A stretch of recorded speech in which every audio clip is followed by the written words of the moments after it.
Bir dokun bin aşit. Keşke bu soruyu sormasaydınız. Veteriner hekimlerin sorunları o kadar çok ki. Saymakla bitmez. Veteriner hekimler deve kuşu gibi şu anda Türkiye'deki konumu. Deve kuşuna soruyorlar, deve misin? Yok ben kuşum diyorlar. Kuş musun? Yok deveyim diyor. Bizim konumuzda tam da böyle. Kamuda çalışan veteriner hekimlerden başlar isek, kamuda çalışan veteriner hekimler işte mühendislere bir takım özlük haklarında iyileştirmeleri getirirken siz sağlık hizmetleri sınıfındasınız, hekimsiniz diyorlar. Doğrusu da budur. Veteriner hekimler dünyanın her yerinde sağlık hizmetleri sınıfındadır ve hekimdir. Böyle değerlendirilir ama veteriner hekimler sağlık hizmetleri sınıfına yapılan iyileştirmelerin dışında tutuluyorlar. Sağlık hizmetlerine yani beşeri hekimlere, diş hekimlerine, eczacılara bir takım iyileştirmeler yapılırken de veteriner hekimler Tarım Bakanlığı çalışanıdır diye onun da dışına tutuluyorlar. Biz çok ciddi şekilde bir takım sorunlar yaşıyoruz. Örnekler verebilirim. İşte fiil hizmet yasası vardı. Bu şu demek, bir meslekte yıpranma payı var demek. Duymuşsunuzdur, gazetecilerde de var. İşte 12 ay çalışırsanız 14 ay olarak kabul edilir. Bu emeklilikte yaşın da geri çekilmesini sağlar. Eskiden sağlık hizmetleri sınıfında veteriner hekimlerin fiil hizmet payı var, hakkı vardı. Yılda 2 ay. Ben de bunu alanlardanım eski veteriner hekimler olarak. 2008 yılında beşeri hekimler, doktorlar Anayasa Mahkemesi'ne bir dava açtılar. Haklılar da dediler ki yani veteriner hekimler salgın hastalıklarla, zoonozlarla mücadele ettikleri için yıpranma payı alıyorlar. Bizim de almalıyız, biz de hekimiz dediler. Anayasa Mahkemesi eşitlik ilkesine aykırı bularak bu yasayı iptal etti. Buraya bir itirazımız yok.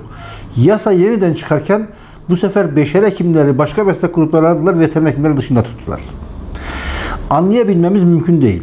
Tam da gene o dönemlerde tam gün yasası çıktı. Duymuşsunuzdur. Kamuda çalışan hekimler serbest çalışamaz dediler. Biz de veteriner hekimler, kamuda çalışan veteriner hekimler klinikler açıyorlardı, muayene açıyorlardı, çalışıyorlardı. Doktorlara böyle bir şey çıkınca bence de doğruydu. Buna bir itirazım olduğu için söylemiyorum. Doktorlarla birlikte bizim kamuda çalışan veteriner hekimlerin muayenelerinin kapatılmasını sağladılar. Siz de hekimsiniz, siz de kamuda çalışırken muayeneleriniz olamaz dediler. Ama doktorların özlük haklarında iyileştirme yapılırken, onlar için yeterlidir demiyorum, onlar hak etmiyorlar demiyorum, hak ediyorlar, daha da çok çoğunu hak ediyorlar. Ama veteriner hekimler bu iyileştirmelerin dışında tutuldular. Sağlıkta şiddet yasası çıktı. Veteriner hekimler sağlıkta şiddet yasasının dışında tutuldu. Hemen Nisan ayında geçen yıl, hatta Dünya Veteriner Hekimler Günü'ne denk geliyordu. Birkaç yıl önce meslektaşımız Volkan Lale Yozgat'ta halk sağlığını korumak üzere bir kesimhanede görevliyken insan sağlığına zararlı olduğunu düşündüğü bir etin imhasına karar verdiği için bıçaklanarak katledildi. Yani daha nasıl bir sağlıkta şiddet bekliyorsunuz? Ama veteriner hekimler sağlıkta şiddetin dışında tutuldu. Yıpranma konusuna geri dönersek, işte bizim Adana'daki meslektaşımız bir at muayene ederken bir çifteye maruz kaldı, hayatını kaybetti. Basına yansıdı, geçenlerde duymuşsunuzdur. Ankara'da bir veteriner hekim kliniğinde veteriner hekime saldırdılar, darp ettiler. Bugünlerde gene oldu. Adana'da birkaç defa böyle şey yaşandı. Biz darpa şiddete uğruyoruz ama sağlıkta şiddet yasasının dışında tutuyoruz. Ya veteriner hekimlerin durumu maalesef bu. Kamuda çalışan veteriner hekimler özlük haklarında sürekli kaybetmeye devam ettiler. Gelelim serbest veteriner hekim arkadaşlarımıza. İlaç takip sistemi var. İlaç takip edilmeli, reçete önemlidir ama beşeri hekimlikte yani insan hekimliğinde takip edilmeyen bir sürü ilaç veteriner hekim kliniklerinde takip edilir durumda. İşte temel amaçla antibiyotik kullanırsanız gıdada kalıntı olacak. O kalıntıyı izlemek için de siz kesimhanelere gideceksiniz. İşte kesimhanelerde hayvan kesilmiş mi kesilmemiş mi bakacaksınız ve insanların onu tüketmesine engel olacaksınız. Çünkü antibiyotiğe direnç gelişebilir falan diye. Antibiyotikler dışındaki ilaçlar bile takip edilir durumda. Bir ilacın eğer reçetesini zamanında yazamamışsanız vitamindir, mineraldir, hatta yani herhangi bir eczaneye girip alabileceğiniz bir sürü ilacı veteriner kliniğinde muadil ilaçları alırsanız ve veteriner hekim onun için reçete yazmazsa yüzlerce bine ulaşan, 100 binlere ulaşan ceza yaptırmaya ulaşıyorlar. Ve serbest veteriner hekimler kamudan hiçbir destek almadan kamu adına işleri yürüten, kamu tarafından denetlenen, yani Türkiye'deki hayvan sağlığını yürüten meslek grubu. Ama sadece cezai yaptırımlarda veteriner hekimlere bir takım cezalar uygulanıyor. İTS, aşı takip sistemi, ilaç takip sistemi olmalı ama beşeri hekimlik kadar olmalı. İlaçlarda bir şey yok. Karakod sistemi yok. Takibi neredeyse çok zor ama veteriner kliniğine faturalı girip onun reçetesini yazamazsanız cezai yaptırımlara karşı karşıya kalıyorsunuz. Keza emekli veteriner hekimler, muadil meslekler, diş hekimi, doktor ve benzeri mesleklerin emeklilerine bir takım iyileştirmeler yapılırken veteriner hekimler bunun dışında tutulurlar. Buna itirazımız var. Yani neredeyse emekli veteriner hekimlerimiz, kamudan emekli veteriner hekimlerimiz de açlık sınırında yaşıyorlar. Şimdi Alzheimer, yaşlıysanız Alzheimer olma ihtimali ya da demans olma ihtimali Türkiye'de bayağı yaygın. Yaşlı bir veteriner hekimin aldığı emekli maaşı onu bir yaşlı bakım evinde baktırmaya yetecek kadar değil. Buna itirazımız var. Gelelim serbest hekimlere. Serbest hekimler de emekli olunca 10 bin lira emekli maaşı alıyorlar. Ya hekim ünvanına emekliyseniz 10 bin lira emekli maaşı almamalısınız.